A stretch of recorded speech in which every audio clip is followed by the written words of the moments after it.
America, and to the republic for which it stands, one nation, under God, indivisible, with liberty and justice for all. The next item on the agenda is public comment. School patrons are given the opportunity to address the school board regarding items that are not on the agenda. All patrons will be asked to state their name for the record. While the board appreciates feedback for the public in this forum, board members will not comment on or discuss topics brought up by speakers. Professional decorum is expected at all times. If at any time there are violations of the rules of decorum, the chair reserves the right to call a recess and/or end the session. Is there anyone here for public comment? Anyone here for public comment? Anyone here for public comment? All right, next item on the agenda is our program review with Brian Nutter from Wright Tech Center. Welcome, Brian.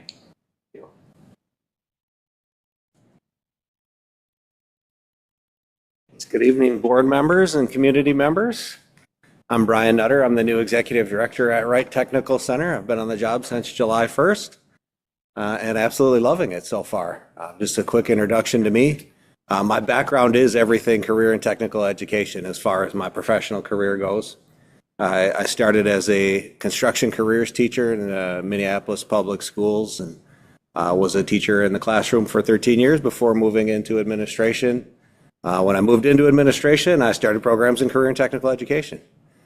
Did that as an assistant principal at Southwest High School, and then I became a principal in St. Cloud, and then I ran a program very similar to Wright Tech in Prior Lake, Savage, and Farmington school districts known as MinCaps.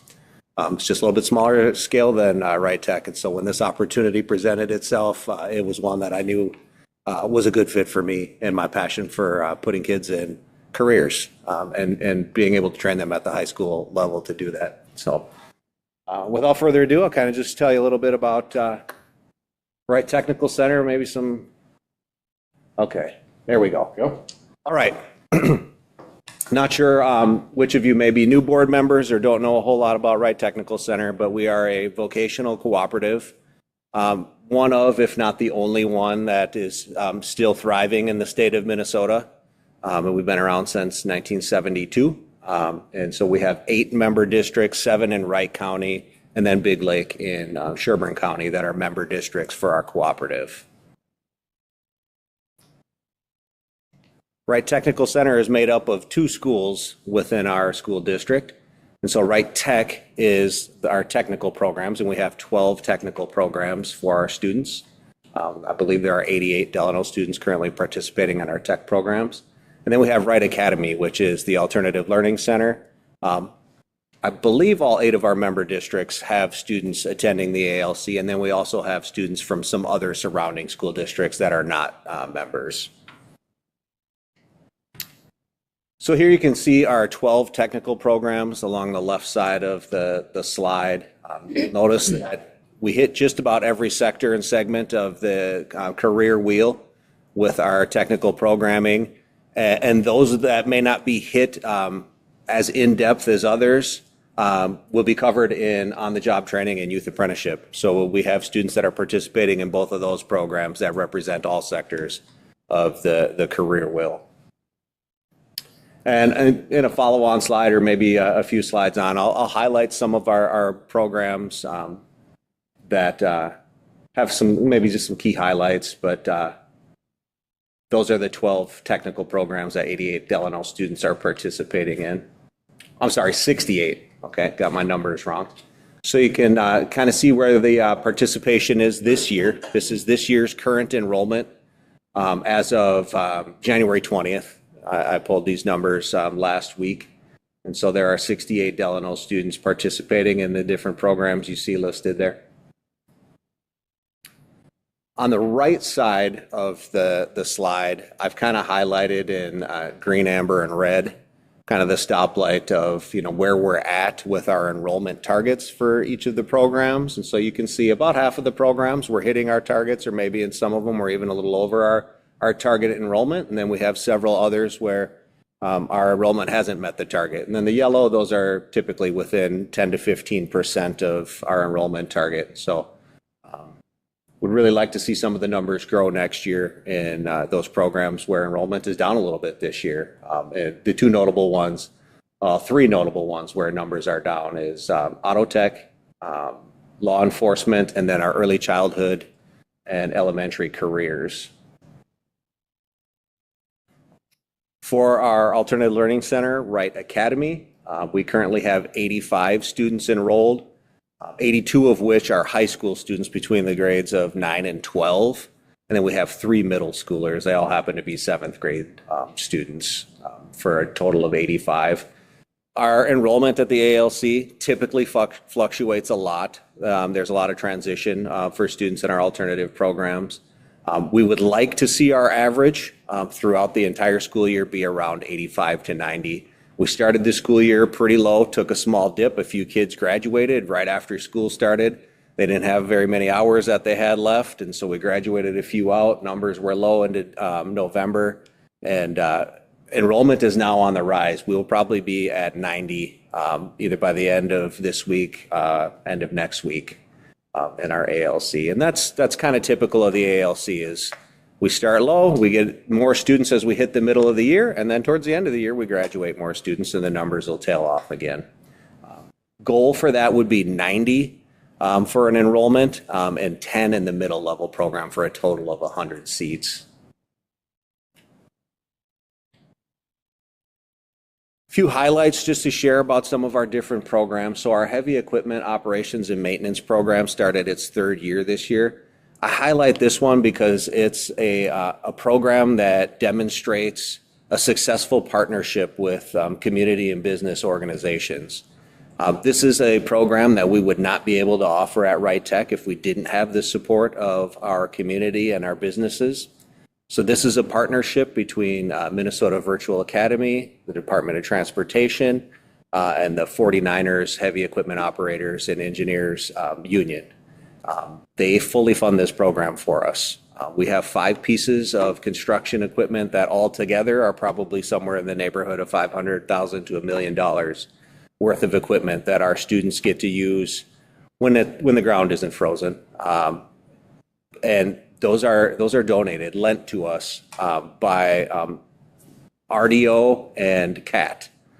So we have John Deere's that are provided by RDO, and we have CAT that's provided by Ziegler CAT. And so our students are able to use that equipment in the spring and in the fall when school starts. And right now they're going through kind of the maintainers portion of the program. Students that complete that program will get advanced standing if they choose to apply to the 49ers Union for an apprenticeship program. So we're super excited about a successful partnership with multiple different partners. If you haven't been to Wright Tech, I would encourage you to come probably when the weather's a little bit nicer. And you can maybe see some of the heavy equipment in operation in the sandbox that we have on our property, which was built by some of the contractors who helped contribute to running this program. And we've got a beautiful sign put up right outside the sandbox that highlights some of the contractors and the 49ers Union, Minnesota Virtual, all the partners that play a role in making that a successful program. The next one is our Wright Technical Center Entrepreneurship Opportunities Program. That one is in its 11th year. 10 of the 22 students in that program are Delano students. So super high use from Delano, which is amazing. That program is actually capped at 20. And this year we took 23, one dropped at the end of their trimester. But it's a great group of students this year. And I highlight this one again for the aspect of partnership with our community. Each of these students is paired up with mentors. So they get to learn firsthand from somebody that's working in business or industry. Ideally, it's something that each of the students are interested in, but they also get mentorship and guidance for the businesses that each of the students are proposing that they create by the end of the school year. They meet in our school building on average 1 day a week. The rest of the time, they are meeting in local businesses throughout our kind of membership area. So it's quite likely there's a number of businesses in the Delano area that help contribute to that. The other thing I will point out, like the Heavy Equipment Operations Maintainer Program, this program, the CEO program, is also a program that is fully funded through our partners. So there are about 40 businesses that each sponsor $1,000 per year to the Right Tech CEO. And so again, it's one of those things that we really probably wouldn't be able to do or do as well if we didn't have the partnership of our community. Construction technology is back this year after a one-year hiatus. We were unable to fill a construction teacher position last year. And so I know that was something that all of our member districts were sad about because it's a program that's been high demand and it's full. So we have 49 students currently in the program, and 7 of those are from Delano, building a house as they have done every year for about the last 25 years. The house was sold even before school started and before they even drove the first nail. So super excited about that. Law enforcement. We have a new law enforcement instructor this year. His background is in investigations. He's a retired FBI investigator. So we are have moved away from the EMR training that was paired with law enforcement and have now incorporated an investigations aspect into the law enforcement program. And that's a program that we're hoping to grow numbers in for next year. That program took a hit in enrollment from last year to this year, and I'm really hoping that next year we'll see those numbers increase. And then I want to highlight lastly our early childhood and elementary careers program. We were just awarded a MDE grant to implement concurrent enrollment in our early childhood program, which is going to be fantastic. So we got $43,000 that we'll be able to use for the rest of this school year and next school year. And we'll be implementing 2 college classes within our ECEC program for students that qualify. Most will qualify for the college credit. And it will be of no cost to the students. It'll be transcripted credit through Hennepin Technical College. One class will be Introduction to Early Childhood Education, and the other one will be Child Development. So in the course of the year, they'll get 6 college credits, and that'll be transcripted credit that they can take with them to any college or university that will accept transfer credit. Most of our programs have what we call articulated credit. And those are individual agreements with specific institutions where, let's say, maybe Anoka Tech will make an articulated agreement with Wright Technical Center and say, for every student that completes your welding program, we will allow them 3 credits in introduction to welding, but it's only good at Anoka Tech. So we do have articulated credit agreements in all 12 of our technical programs. This opportunity will be our first to kind of dabble into the realm of concurrent enrollment. So I'm really looking forward to providing that opportunity to the students in our member districts. I don't know if Mr. Voigt and his administrative team is concerned about future students and current students knowing how investigative procedures go from an FEI agent, but hopefully they won't be able to be called into the office and then know exactly how they're going to go through an investigation. So I thought that was interesting, a shifted focus there. Some other programming notes as far as other things that are going on in our building. We lease space to Wright County Community Action. They run a 2-classroom Head Start program out of our building. And then our ECEC students are able to partner and kind of get some practical experience working with the kiddos in those 2 Head Start classrooms. We also house the Cornerstones program for MASICO, the Meeker and Wright Special Education Collaborative. They have about 8 classrooms in our building that they use. And then we also have a transitional program. 2 of them, Automotive Career Skills and then PAYS, which is Practical Assessment Exploration System. And it's basically a work readiness program where students are run through a number of stations that will prepare them for entry-level jobs, doing any number of different things. Some of it could be assembly, some of it could be sorting and filing, different things like that. That's what the PAYS program is. The Auto Career Skills, it's basic consumer auto maintenance. It's things like putting on tires, oil changes, fluid changes, that basic auto maintenance where students could enter an entry-level automotive career field right out of high school. Talking about some of the budget finance stuff for Wright Technical Center, people always want to know, well, how is it funded? We are not a traditional school district. Again, we're a vocational collaborative. cooperative. And so our member districts are what pay specifically for, this is the technical programming, Right Tech. And so we are funded through what we refer to as the access usage fee. And each district is assigned a percentage based on this formula that you see here, kind of. So for this year, Delano is paying 11.22% of Right Tech's costs, and that is based on how many 10th and 11th graders in the 23-24 school year were enrolled at Delano High School. That's half of the percentage. The other half is based off of last year, how many 11th and 12th grade students actually took classes at Right Tech. That comes up with the other number. We average both of those across all 8 member districts. And then you get 2 percentages, one for access, one for usage, and then we average those 2. And the average of those 2 is the assessment for this year. And so that's how we arrived at the 11.22%. That access usage fee changes every year for every district. And again, it's because it's based on how many students have access to it and how many students are actually taking advantage of it each year.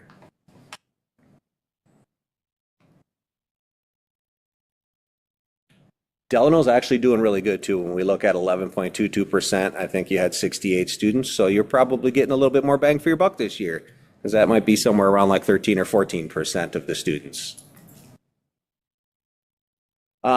Another highlight is we do get funding that comes through each of our member school districts for student support aid. It doesn't cost your district anything. It is specifically for cooperatives to be able to tap into student support aid. So it comes right through your district, right to us, and we're able to purchase a social worker for our students. And that social worker serves all of our students at Right Academy, as well as students who have needs at Right Tech. This slide here just kind of highlights that we are moving in a more positive direction with our budget. So each of the last 3 fiscal years, we've ended in a deficit and had to have the member districts kind of give us a fund stabilization fee in order to just make sure that we are at net zero at the end of the fiscal year. And so back 3 years ago, we were 133,000 and some change short. Last year it was 27,000, and this year when we closed out, it was 22,000. And so, like I said, we're moving in the right direction. We paid off a large bond last year as a district, and so our finances are starting to look up.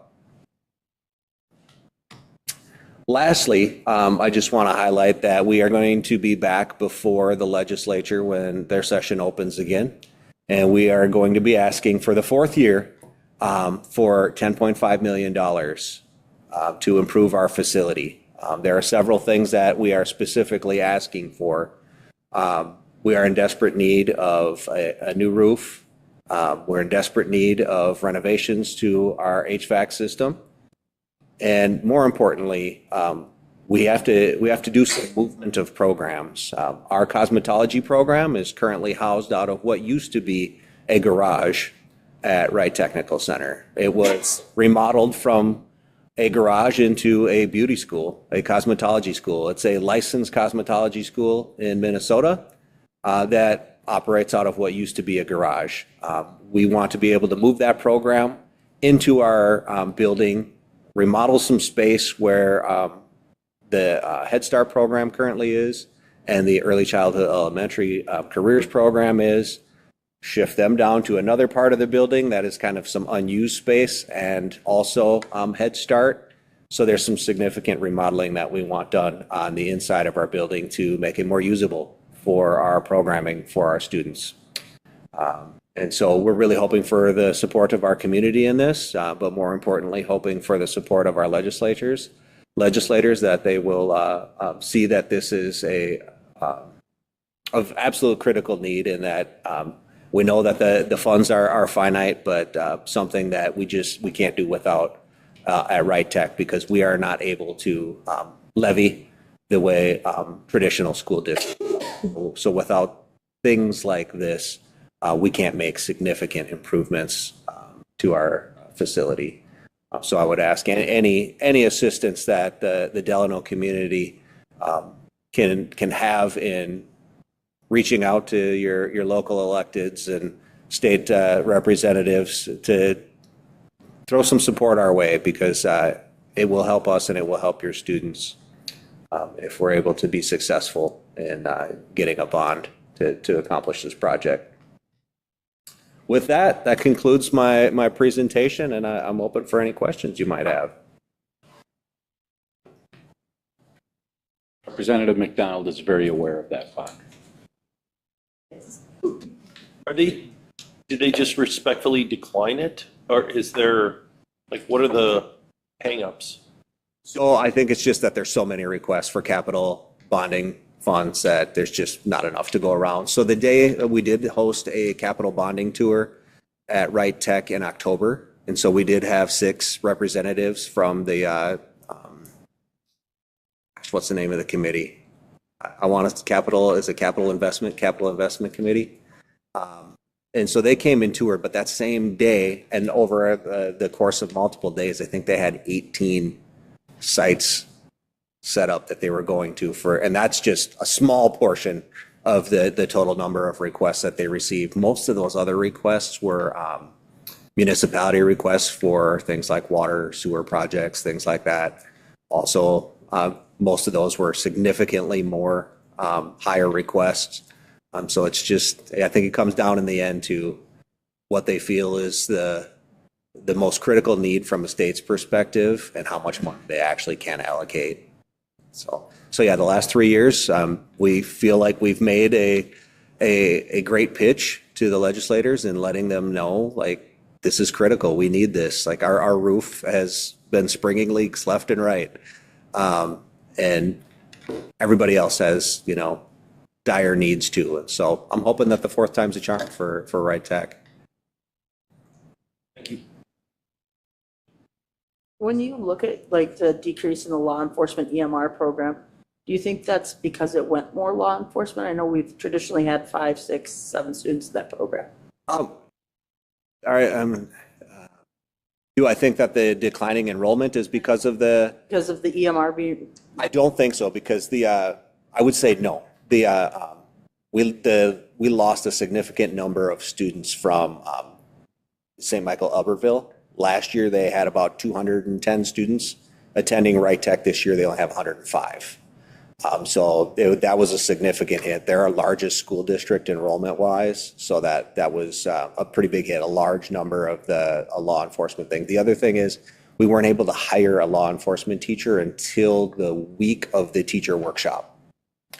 So that position was vacant.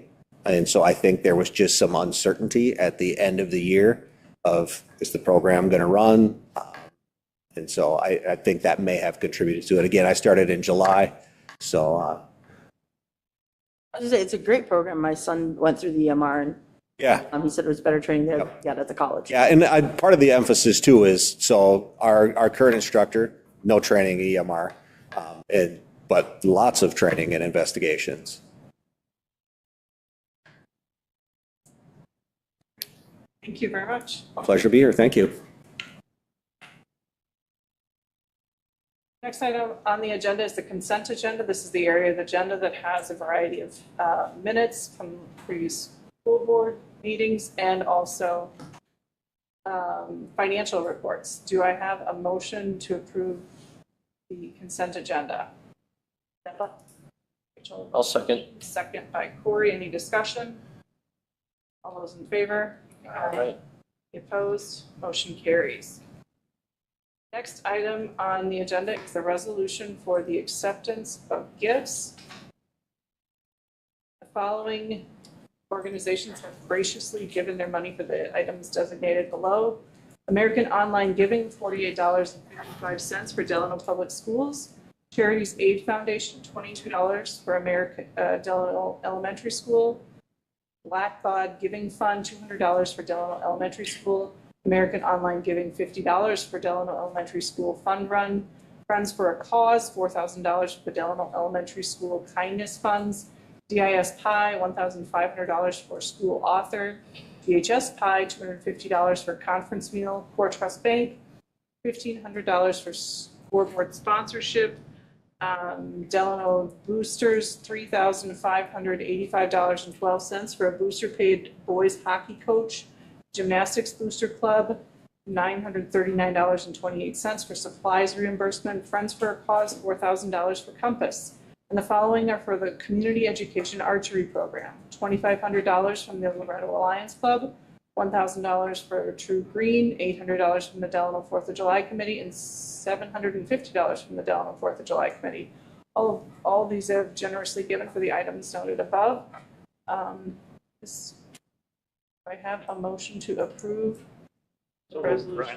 So moved by Ryan, second by Jess, and this is a roll call vote.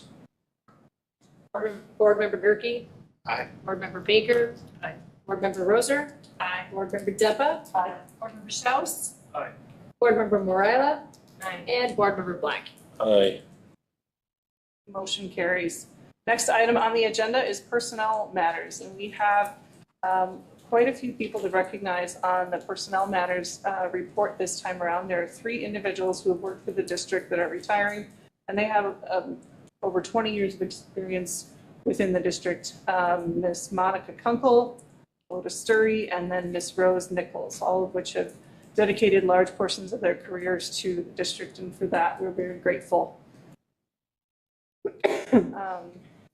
With that, is there any other questions on the personnel agenda? If not, I'll entertain a motion to approve. What's a TOSA? Teacher on special assignment. So Paul Ludwig is the dean of students at the elementary. He's technically still within the teacher unit. So a TOSA is, we just put him on, it's coded in for state reasons as a teacher on special assignment performing those duties. Got it. Any other questions? I have a motion to approve the personnel agenda. So moved. Ryan first, Second, Jim. second by Jim. Any discussion?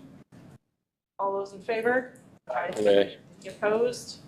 Motion carries to approve the personnel matters. Next item on the agenda are the administrative reports. First up, Superintendent Shane. Thank you, ladies and gentlemen of the board. I have about 4 things that I would like to share with you just as updates. As you know, during the work session, we spent a considerable amount of time discussing the future of the community ed building. We know that we're probably going to need to look at alternative sites to have a new building in the near future. So we're going to go through and provide next steps and move forward in that process. Board already knows this. I just want to make sure that the public is fully informed that the district is investigating in earnest to look at solutions because our current building is not meeting the needs of our students and our staff with its current location and obvious age of the building. 2 very important leadership positions. Just to update you on where we're at, the posting for the high school principal position ends this Friday, the 30th. The selection committee will be reviewing those applications on Monday of next week. We'll be giving them sending those applicants chosen a screener to further get information with regards to their leadership attributes and qualities, and then we'll move forward into interviewing process towards the middle of next month as well. The director position, Mary's retirement, is posting ends February 9th. So we're still working on making sure that we get a good pool of candidates. It's been a little slow start to it, but again, it's reasonable. But we are engaging with a few folks to see if they're interested in being a part of that. So more to come down the road there. I think I just did send an invite to the committee, the administrative committee, for a March, I believe, 11th date for administrative interviews there. So, and then also the academic leadership team last week decided and came to consensus on moving forward. This is phase 2 teachers under the requirement of the Minnesota State READ Act. So we are currently training our phase 1 teachers. They will finish up this school year with letters training. The team has now made a decision starting, actually the training will start in March and will continue on and end in, I believe, June of 27. And phase 2 training It's about 22 additional teachers that are required under that READ Act, and the district has decided to go with a training called Strive. So it'll be about a 10-month process, a little bit longer than that, to go through, and we're going to utilize a combination of early releases to other PD opportunities that the district happens, and then we're going to have probably about 15 hours where these folks have to train, not quite as much as phase one teachers, but out of contract time. So we're budgeting for that. We have the funds for that are given by the state for the requirement to the READ Act. So that's exciting to get things started. We moved forward pretty quickly last week. They made that decision and came to a consensus. So it was very good to see that. And then, too, you're going to see some future reports. I think I'm going to include in my monthly report to you just what's coming down so we can share information with you. Future reports, for example, I had mentioned several months ago, the district has worked now in its, I believe it's second year with EduClimber. We're just finishing or in the middle of our first year with EduClimber. This is the whole data system where we look at tracking student data, student information, academic achievements, all of it housed into one area. So we'll give some future, more to come down the road here in the next couple of months in school board meetings. And then also, I'm just going to give you a standing kind of line to a report of the leadership team. So what is the executive leadership team working on? Obviously, they're hip deep into the strategic planning process, but there's other things that we've been working on. The academic leadership team, I gave you an update on that this evening. So coming forward, we're going to bring a little bit more of some of the leadership team, management teams, just to give the board a little bit of a taste from a district level. You obviously get the site information, but these are district leadership teams that are doing good work in the district. And that concludes my report for this evening. Next up, principals, Ms. Thompson.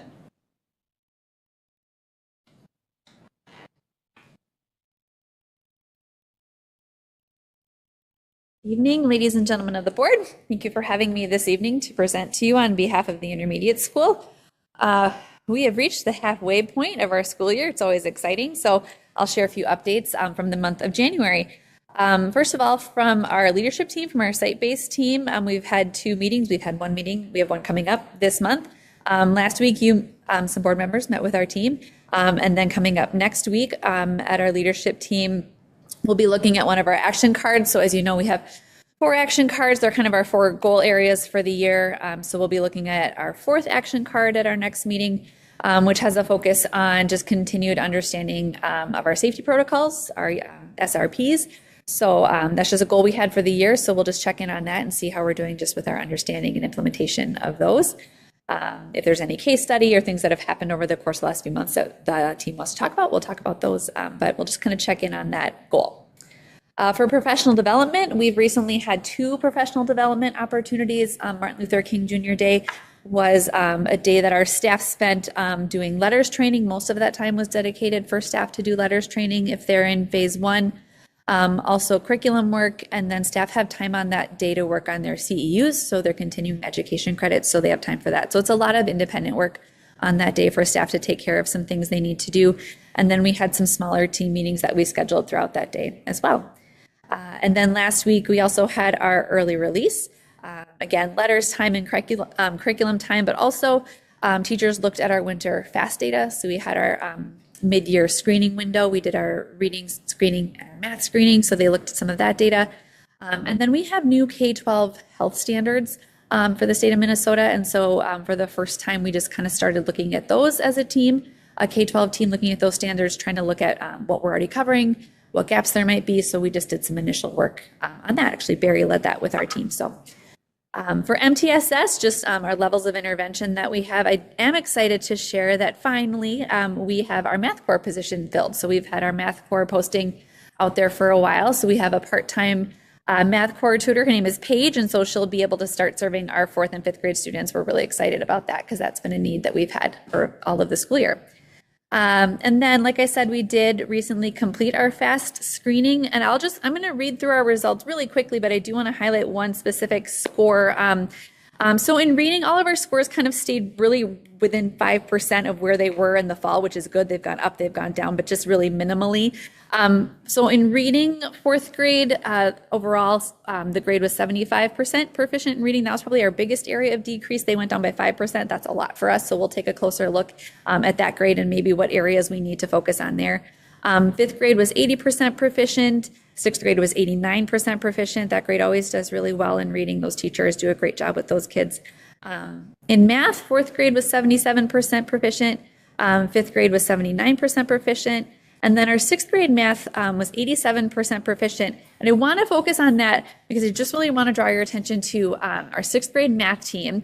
So they're implementing a new math curriculum this year, and it has been really heavy lifting, really heavy lifting for a few reasons. The curriculum itself is really different and challenging for kids. And we always anticipate when you implement a new curriculum, a little bit of a dip in that implementation. So in the fall, when we did our screening, our sixth graders were 90% proficient, which is really fantastic. And then in the winter, we saw 87%, which honestly, like we weren't expecting. I was expecting a little bit more of a dip. So to see only a 3% decrease, I guess is my point, in an implementation year is actually pretty impressive. And I do want to just give a lot of credit to Katie Culvener and Danielle Houle, because on top of this, Natalie Palmer, who's like our math guru, if you know Natalie, is also out on a medical leave. So they're also doing this with a long-term sub. And I just think it just really speaks to their really hard work in trying to make this curriculum work for our kids. And they're spending a lot of time on it. So I thought that was really impressive, all things considered. So overall, we're doing really well in our academic goals, and we'll just take some time. Our MTSS team always meets after we get those scores and goes through each individual kid, each individual score. We always adjust intervention placements and things like that to make sure that kids are placed where they need to be. Just some quick upcoming events. Then also in February, we've got all our fun cold winter things that I don't understand happening. Fourth grade is going ice fishing. Not this week, which is good because it's really cold. But next week, they're going to head out ice fishing, and I think the weather's going to warm up, so hopefully that will work out for them. Sixth grade is taking their team roller skating. Our PI has a family bingo night planned, so we haven't done that before. That'll be exciting. So that's a family night that parents and kids can come and play bingo. That's on the 5th, and then we also have conferences coming up on the 10th and the 12th, so some fun things happening the first couple weeks in February. And then the last thing I want to share is just that last week was Paraprofessional Appreciation Week, and I just want to recognize our paras. If you haven't had a chance to see a para, thank a para. I hope you're able to. We have a fantastic team of paras. We hired some new paras this year that have just been outstanding, and we're really fortunate. So I do just want to take a moment to recognize our paras as well. That concludes my report. I will take any comments or questions. Great, thank you.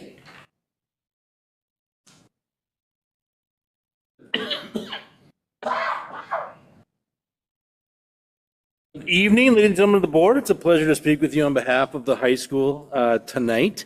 I know that Megan Chatterton, our AD, mentioned this during the work session, but I wanted to make sure to highlight it again, and that is a congratulations to Kaya Georges and Luke Gilliland for their recognition as AAA award winners. And awesome news, Luke was actually recognized as the Region 2 AA winner. So the AAA award recognizes those students who excel in academics, arts, and athletics. And to our knowledge, Luke is the first ever male winner from Delano to represent the region. So significant congratulations to them. He will go on to the state competition, if you will, or that he'll be nominated for the state award in the coming weeks. I also want to congratulate our high school kick team, who have won their first conference championship in 15 years. So they took second at their showcase this past Saturday as well, but they're having a tremendous season. The entire dance team is, but specifically the kick team. If you haven't had a chance, I highly encourage you to check it out. It is a highly energetic and entertaining routine. So congratulations to the kick team. As far as site-based and high school updates go, we have started registration season, believe it or not. So all of our students and families have received the informational videos. Coming up on Thursday, our students will actually be given the registration worksheets. And tonight we had a registration question and answer session following conferences, as well as a PSEO informational meeting for parents. We also heard, obviously, from Mr. Nutter from Wright Tech Center I myself am a staunch advocate of Right Tech Center, and I will say that Right Tech Center roster allocations are the very first thing that we do when it comes to registration. We always, shouldn't say always, the vast majority of times we have an abundance of students that are trying to claim those limited slots for Delano. I know that Mr. Nutter kind of explained, the ratio of our population to the share of what we have access to. So we are only at the first allocation given a certain number of spots by program. By and large, we fill every single one of those spots. Occasionally we'll have leftover spots, but we also have a number of kids on the wait list. So I always want to make sure that Delano kids are the first ones on the wait list. So Mr. Toole and the other counselors and myself, we work to identify who gets those spots, make sure they still want those spots. And then if we do have spots remaining in other programs, the students who are maybe on a wait list for auto tech or welding, we'll see if they want to go into one of the other programs where spaces remain. So we do our very best to fill those spots.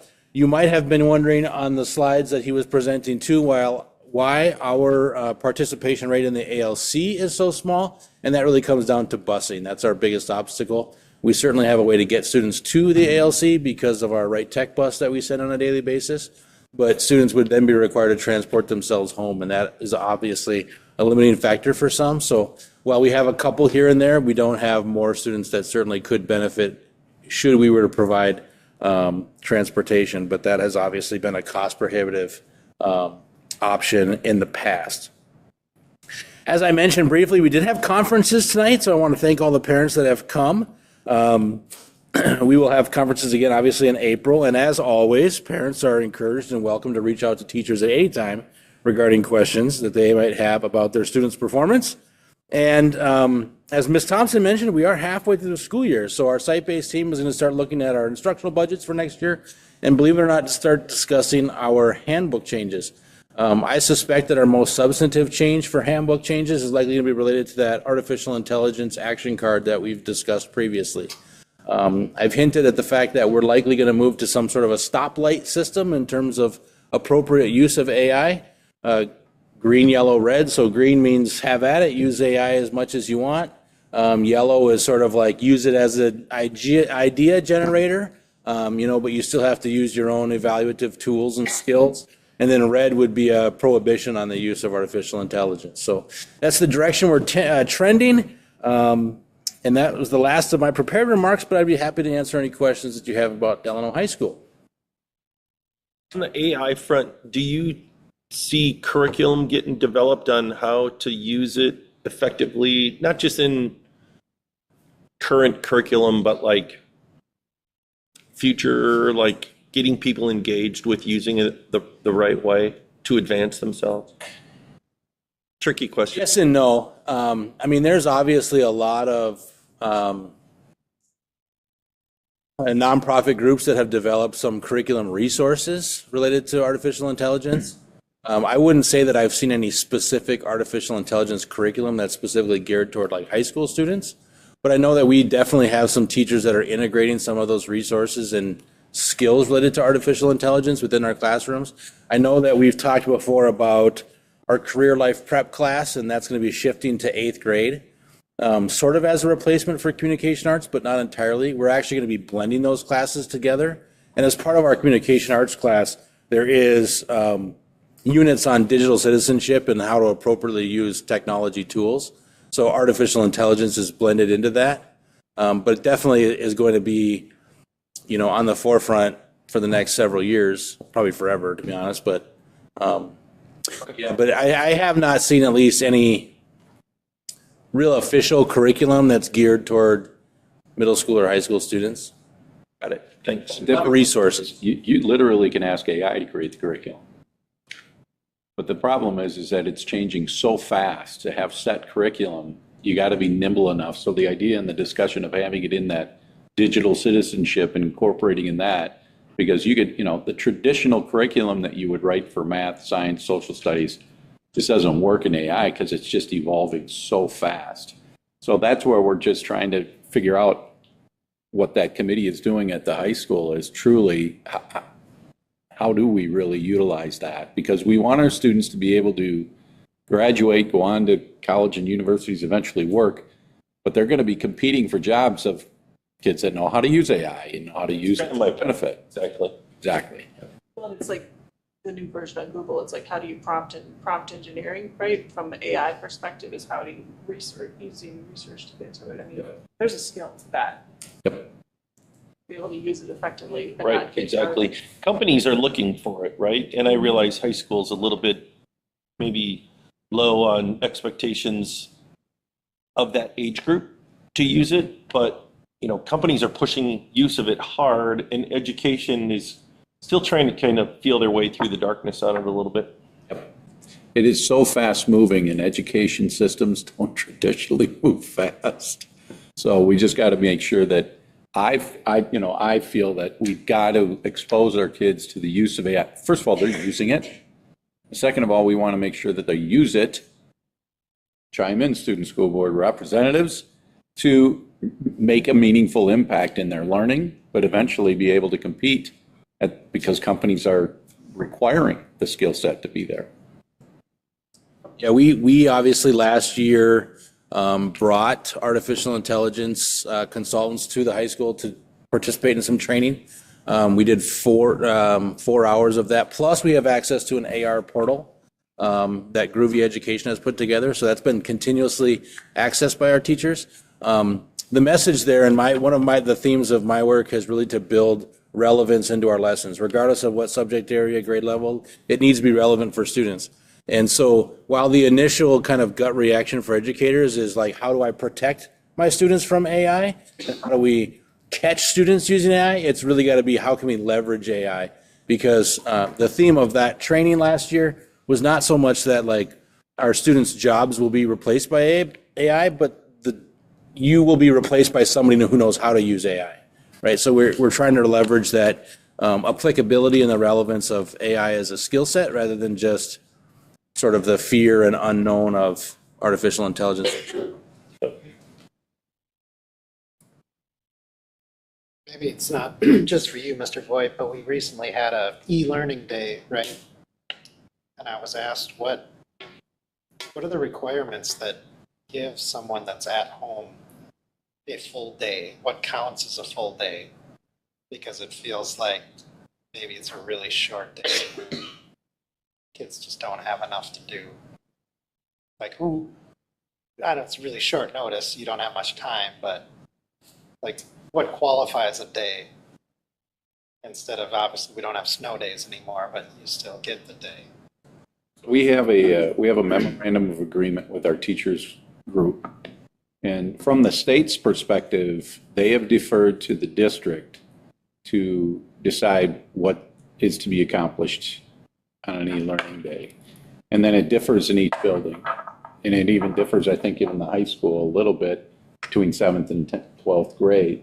But basically, it articulates in the memorandum of agreement, it articulates that the teacher has a couple of hours or an hour and a half in the morning to prepare for a different way of delivering of curriculum, and then they are to be engaged online. Now, that's different in kindergarten, and it's different in 5th grade, and it's different as a junior in high school. But then they get on, and then they're there, and they work through the remainder of the school day, either digitally. And some of the time it's, Barry, you can give an example, I suppose, in the high school. But that's from a district's perspective, we have an agreement in place that gives the guidelines of what the day should look like. Yeah, and it's really up to teacher discretion for how they want to utilize that day. When we first developed the parameters for an e-learning day, this was sort of like just before COVID and kind of like right after COVID. We said that it was going to be a 2-hour late schedule, and then that teachers would just post things on Google Classroom. So for all intents and purposes, it would be asynchronous learning. It would be akin to a teachers, having students show up to their classroom and say, well, today's going to be a review day. Do what you need to do to get caught up on this or that or whatever. So that was predominantly asynchronous. And at that time, when that was originally created, we had, a lot of students that didn't have devices. That was prior to us being a one-to-one. We were sort of uncertain of what our technological capabilities were going to be. So since COVID, and it was probably changed maybe 3 years before we ever used it, our teachers are allowed to do required synchronous learning on an e-learning day. I don't know how many of them choose to do that. I would venture to guess that most of them probably don't, but they make themselves available at the specific class time for their teachers, and they usually just would post a Google Meet link so our students can pop on. So it's kind of evolved, and it's been up to, the individual teacher to make that decision in terms of what sort of curriculum is required, because there also used to be like a 2-day requirement or a 2-day lag time for when assignments could be turned in. But now any assignment that's assigned on an e-learning day is due the next day, just like anything else. But it's like everything up to teacher discretion. And to be honest, I don't go through and check what each teacher's plan is on any given day, just like I don't walk around the classrooms and see what every teacher's doing on any given day during a regular school day. So for all intents and purposes, though, if the teacher wants it to be a real class period, for lack of a better term, it absolutely can be. At the high school level, that, obviously the elementary and the intermediate are different, and they could speak more to that, but. It doesn't replicate in-person learning. As much as students advocate to have an e-learning day from time to time, it's not the same. That's why I'm hesitant and very thoughtful before I decide to declare an e-learning day.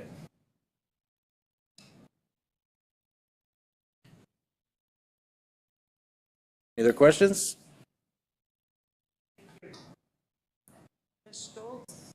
I'll do it. Ms. Schultz tonight. I will say this, and I did share this with Mr. Voigt. There were a number, I'm not sure if our student representatives, but I received about 5 emails, the most I've ever received before I made the decision for last Friday to be an e-learning day. This was on Thursday. Thursday morning, I received 4 or 5 emails for some students that were on behalf of the student population advocating and sharing their grievances because they didn't want to go to school when it was that cold on Friday. So, when I responded to each and every one of those students, and I says, I have taken your grievances into consideration, and then I announced it at 1 o'clock on Thursday afternoon, and some of the responses back to me were just comical, which I just love. I think it's great. One response came back and said that you have done an excellent, extremely great job. Please keep up the good work. You're doing great. And it's awesome. So pretty good. Anyways, transitioning to the elementary school, I am speaking on behalf of Ms. Schultz, who's not here this evening, and really just a couple of areas that she wanted to highlight. And at the site-based level, even at the PD level, as I stated before, most of the staff that haven't been trained already in letters are seeing the direct implications and implementation into their classroom with the science of reading, which is really exciting to see. And they only have 2 units left to complete. So this is a 2-year training program that we've done over the course of 2 school years. So this has been a culmination of a lot of work, a lot of time. It's been really, really great to see now. My point is always, what's the impact going to be? How is this really going to increase our literacy scores in the areas? So that's good to see. They're already beginning planning for summer school and extended school year planning. So that's underway. Master scheduling review to work on the building, which is to implement win time, what I need at the elementary school next year. So that's going to be interesting to see the work that they fill out there.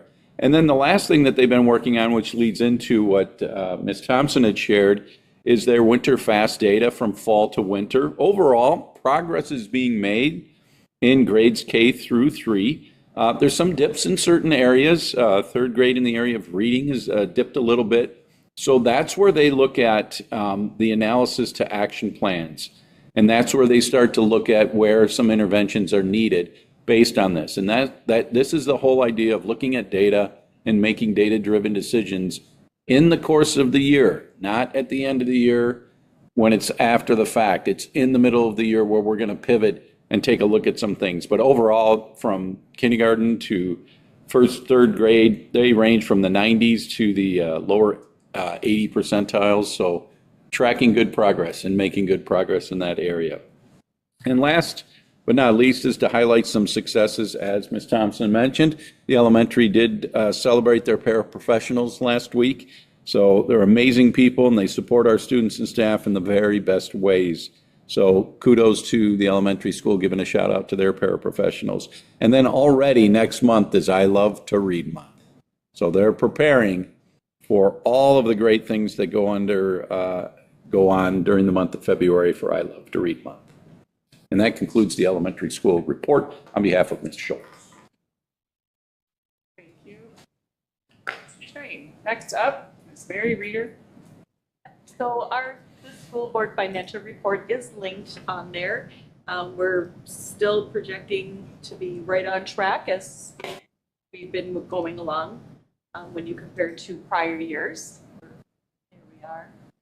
So, yep, still 64 to 65% spent to the classroom. You can flip forward and one more, and one more. And so, yep, we're on track when you look at our revenue and expenditures, when you compare to other years, and those would have been the four.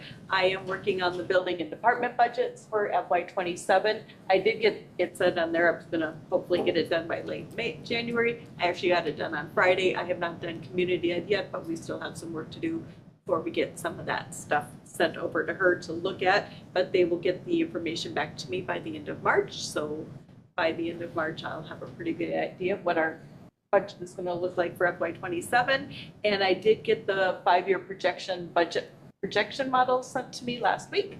So as we're moving forward, we're starting to work on that as well. So. Well, that's good news. I hadn't heard that yet. Oh. Yeah, it just got to me last Wednesday. So we're moving forward. Any questions? My last one. So. Was good. This isn't your last. What? My last budget? Last report? Oh. Oh, what? My last budget. Will you stay another year if we don't get enough candidates, probably? Or? You don't want me to stay another year. Trust me. You need a fresh face. Sorry, I've tried. Just protecting the district is all I'm trying to do. Sound too happy, Mary. We're excited for you at all. That's very bittersweet. Okay. All right, thank you. Abby, Hi. yeah. Hi again. I apologize. I forgot to print this out, so I'm going to use my laptop as a little supplemental information. I feel like it's a well-placed conversation to talk a little bit more about preschool as we're talking about our community ed building. And what I want to share tonight is just a little bit of a dive into preschool. I'll keep it relatively short, but I think it's applicable because when you hear the word preschool, which is widely used, right? Preschool generally involves, public schools, depending on the curriculum, private schools, sometimes some daycares. What we do here at Delano Public Schools, our preschool, is that it's called school readiness, right? So it has a state funding component. There's also requirements that go along with it. And usually when I talk about school readiness, I say, it's research-based and developmentally appropriate because it's play-based. We always have a hard time talking about what play-based really means. And so I thought tonight would be a good opportunity as we're at the doorstep or the porch of registration to talk a little bit about what play-based learning means. And so school readiness with that curriculum component also has state guidelines for early childhood that we adhere to, and then we're also aligning and working towards our kindergarten standards. So that's something that separates school readiness from preschool, is that we're really that bridge into our elementaries. Project-based exploration for preschool means that we are helping students learn based on their interests. So teachers have a curriculum, they have assessments, they have standards that they're teaching to, but they have a framework when they come into school in September, as all teachers do. Preschool teachers then are additionally tasked with getting to know their students really quickly so that they can then tailor those lesson plans to the interests of the group that they have. That's going to vary year by year depending on the classroom that they have. So maybe one year there's a huge interest in animals, and so you're going to start tailoring your lesson plans, your math, your science, your dramatic play, to deal with animals, because that's where you can contextualize it and capture their interest for an amount of time.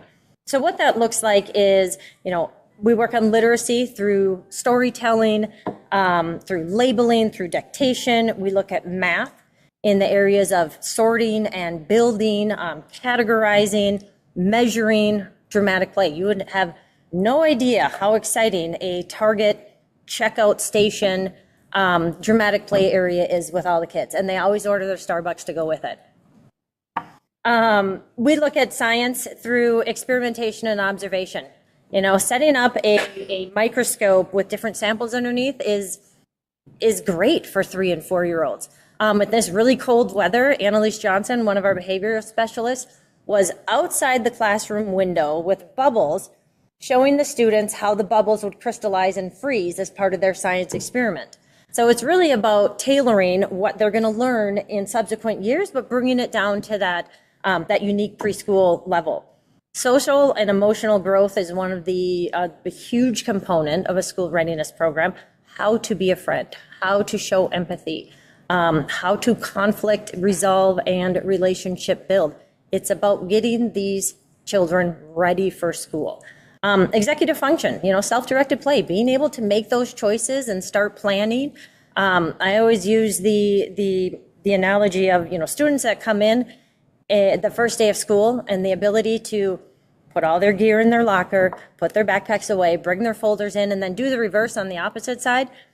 Night and day from the first day of school to the last day of school. That seems small, but those are the things that bring them, you know, forward in that kindergarten world.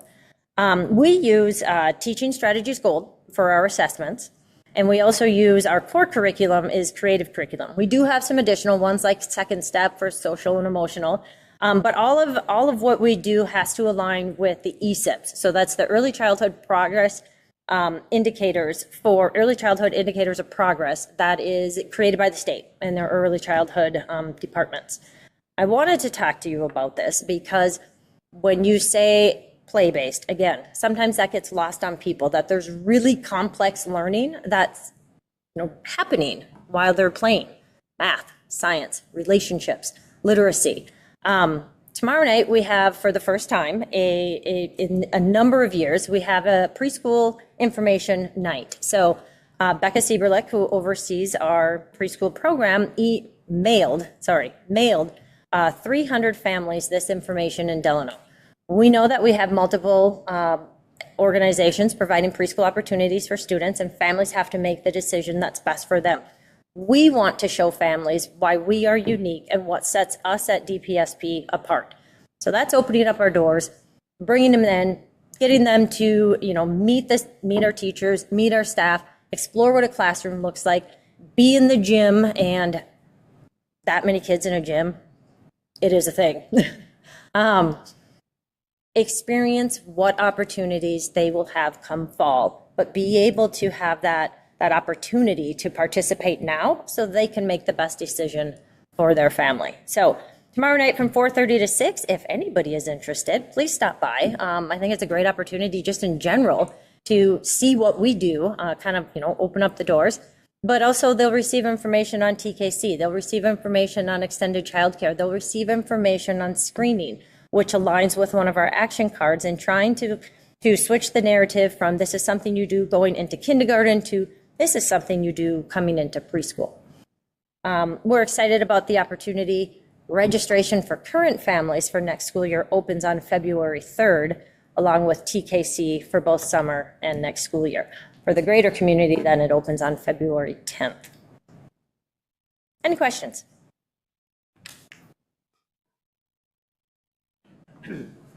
That's exciting to have an open house. I think that's It'll be great. It'll be increase all that happens in that building. Give parents comparisons. Yeah, and that's just it. If we don't give them the opportunity to come and explore, how are they truly going to know? There's social media, there's the website, there's a newsletter. It's not the same as a one-on-one. Come in and see what it could be like for you. Thank you. All right, school board representative. All right. Starting off with the elementary school. They just finished up their FAST testing, which is pretty exciting. They're looking forward to a very busy February with the I Love to Read Month, Black History Month, 100th Day, Valentine's Day, President's Day, conferences, and the book fair. There are a lot of opportunities for us high schoolers to get down there, especially the I Love to Read Month, and we already have a bunch of high schoolers signing up to go down there. And for the intermediate school, you have a little slideshow. So we went to hot cocoa handout, and here are just a few pictures from our time there. That was my child. Well played. It's actually. So hot cocoa is a great tradition that we have with the intermediate school. It's a great opportunity to get us high schoolers down there interacting with the intermediate schoolers. That's all I have. And at the high school level, Brady and I thought we'd touch on how well our winter sports and activities are doing. I know Mr. Voigt mentioned a few of them, but it feels like in this month of January, students, we kind of get to a lull. You know, winter break is past. The only break we have, big break we have is spring break. So it really is just like morale boosting, I think, to like talk about these activities for students to have like a reason to show up to school when it feels kind of harder to show up to school. I think our activities and our clubs and like all the sports are just really a great way that Delano kids, like, you have a little bit more than school, you know? So our science Olympiad finished 4th in their competition over the weekend. Girls hockey is heading into sections next week. Boys Tiger hockey has had a very successful season. They're ranking 6th. So we're all hoping that we can make a state appearance. Boys basketball has had some recent close wins, but one that stands out is against Jordan. I want to say they won by 4. So really close and fun game. Girls basketball is a really busy week up ahead with 3 games, and I'm pretty sure their sections will start rolling in after that. Wrestling has been doing great. They just beat Glencoe Silver Lake in a meet. Boys swim and dive finished 7th in true team over the weekend. So a round of applause there. The One Act got 2nd place in their, I'm not really exactly sure what their competition entails of, but they got 2nd place in their competition. Delano Gymnastics just beat Annandale in a competition. So just to highlight some of like the great things that our Delano students are doing. Again, I know that activities, sports kind of really push some of our Delano students, and it's just cool to give them some props. Another upcoming thing, we have the blood drive being held by Delano NHS students that is set to happen on February 4th. So that's another great way that students in Delano can give back and help our community. That's all we have for you tonight. Any questions? Thank you. All right. Next on the agenda are our board reports. First up is Masico. Okay, Masico had our December meeting back on December 16th. Couple highlights. I want to just pull out the WINGS program, which is one of the care and treatment programs where Masico provides the education. That has changed owners, so our leadership in Masico will be working to understand how the new owners vision that program. Our executive director, Melissa Hansen, has been doing some advocacy at the state level. So there is a working group at the state level that is looking to make recommendations on the use of seclusion in schools. So this has some pretty wide-ranging impact if the state were to decide to ban seclusion, and really impacts setting for programs where oftentimes that removal of stimuli is really important to re-regulating students and providing safety for both students and staff. So our executive director provided some written testimony on the issue of seclusion and the ways it's utilized to keep students and staff safe. She's also seeking some clarification on who can provide special education consent for students when they are under the care of county social services. So unless a parent's rights have been terminated, students can still be under the care of county child welfare, and who gets to decide about special education consent to evaluate or consent for services is a real questionable area and has some real differences in application. So she's trying to get some clarity on that. because at the end of the day, that is really about protecting the rights of students under IDEA. Otherwise, we're having our organizational meeting tomorrow, so we'll elect our officers and do all the same things that we do at our regular school board meeting. Any questions? Next up is Right Tech. Yeah, so Mr. Nutter stole most of my thunder of what's going on at Right Tech. The one thing, we talked a lot about some of the things going on. They're doing their 10th grade tours, getting ready for next year already. Talked about the 2 grants, the one that will allow them to offer some concurrent early childhood classes. They also got a small grant, which is just helping them with some of their HVAC issues that he alluded to. And then the only thing he didn't mention that I thought was pretty cool is they're exploring an opportunity with the Department of Defense called Return to Home Port, which is a manufacturing and welding program. If they were to be able to form that partnership, it would be another fully funded opportunity that historically has been funded by member districts. So it would be a big relief, if you will, for some of their budgetary constraints, knowing that's one of their popular programs. Otherwise, it was pretty much business as usual. We talked about their finances, how they're still needing some work, but they're heading in the right direction. And then, as you saw, the ALC growth was a positive sign because it was an area that they were a bit under their targeted projections that is now at targeted projections or maybe even going to exceed in February. So that will also help a bit with the budget. But I think financially and I was there on the ground floor when they were staring at a $130,000 deficit. Houston, we got a problem. So we put a committee together and really did some really good moves, and districts had to come in with that fee structure that's changed a little bit, obviously, with the balance of it, and they've made great progress. So that's been a really good move, positive move in the right direction. Yep. Otherwise, that's it. And pretty straightforward, quick meeting this month. So Thanks, Ryan. There is no old business, so we're moving on to new business. The item on new business is to approve the new Tiger Activity Center fees. Item we talked about not only tonight in work session briefly, but also in the prior work session presented. We have a motion to approve the Tiger Activity Center fees, increasing the fees over a 2-year period, focus on expanding hours and placing Moved. Second. Second by Sarah. Any discussion? All those in favor? Aye. Aye. Opposed? Motion carries. Next item is to adjourn. Do I have a motion to adjourn? Motion by Ryan. Second. Second by Jess. All those in favor? Aye. We are adjourned. Good evening, everyone. Thank you. Thanks, Sue.